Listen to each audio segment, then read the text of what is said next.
ইসলামের পক্ষে দাঁড়ালেই তার বিরুদ্ধে জঙ্গি ট্যাগ দেওয়া হয়েছে, মৌলবাদী ট্যাগ দেওয়া হয়েছে। আমাদের হিন্দু জনগোষ্ঠীর উপর তাদের জমি দখল করা হয়েছে, সম্পত্তি দখল করা হয়েছে। আওয়ামী লীগ নিজেদের বলে অসাম্প্রদায়িক, নিজেদের বলে ধর্মনিরপেক্ষ, এবং এই কথা বলে সবচেয়ে বেশি সম্পত্তি দখল করছে আওয়ামী লীগ হিন্দুদের। এই সত্য কথাটা আমাদের বলতে হবে, আমাদের সনাতন ভাইদেরকে ওই কথাটা বুঝতে হবে। আপনারা কোনো নিজেদেরকে কোনো দলের কাছে বর্গা দিবেন না। আপনারা বাংলাদেশেরও জনগণ, বাংলাদেশের প্রত্যেকটা জায়গায় আপনার হক হয়েছে, যেরকমটা মুসলমানের রয়েছে সেরকমটা আপনার রয়েছে। আমাদের নারীরা এই জুলাই গণ অভ্যুত্থানে আমাদের মা খালারা আমাদের পানি খাইয়েছে, আমাদের জন্য নামাজ পড়ে দোয়া করেছে। এই জুলাই গণ অভ্যুত্থান আমাদের মায়েদের দোয়ার জন্য সফল হয়েছে।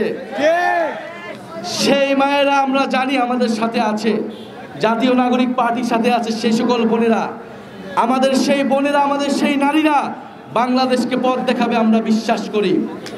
আমরা বিশ্বাস করি আমাদের যে শ্রমিক ভাইয়েরা, আমাদের যেই পথশিশুরা রাজপথে নেমেছিল, তারা বাংলাদেশকে পথ দেখাবে।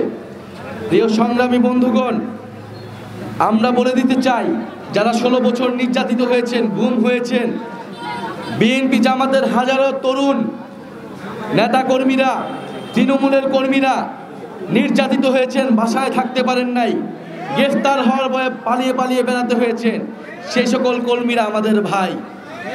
আমরা আপনার জন্য নতুন বাংলাদেশ গড়তে চাই। প্রিয় সংগ্রামী বন্ধুগণ, আমরা বাংলাদেশের নির্যাতিত, মজলুম, মেহনতি মানুষ, নারী পুরুষ, হিন্দু মুসলমান সকলের বাংলাদেশ বিনির্মাণ করতে চাই। সেই উদ্দেশ্যে এই পদযাত্রা। ইনশাল্লাহ আমরা নতুন মানিকগঞ্জ, নতুন বাংলাদেশ আপনাদেরকে উপহার দিব।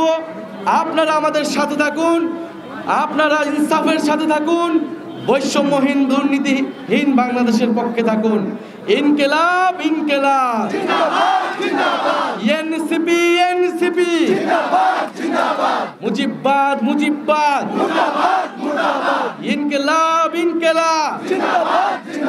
মানিকগঞ্জে কোনো পার্টি আছে? এই রাতের বেলা জানিয়ে দেওয়ার মতো কোনো পার্টি আছে? গণ অভ্যুত্থানের কোনো পার্টি আছে? শহীদের আকাঙ্ক্ষা বাস্তবায়ন করবে কোনো পার্টি আছে? আগামী সংসদে যাবে কোনো পার্টি আছে?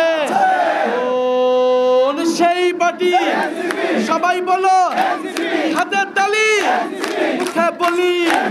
সারা দেশে মানিকগঞ্জে জোর হলো না, রাতের বেলা, দিনের বেলায়, সারা দেশে সংসদে, সংগ্রামে, অভ্যুত্থানে, বিপ্লবে, ইনকিলাব ইনকিলাব।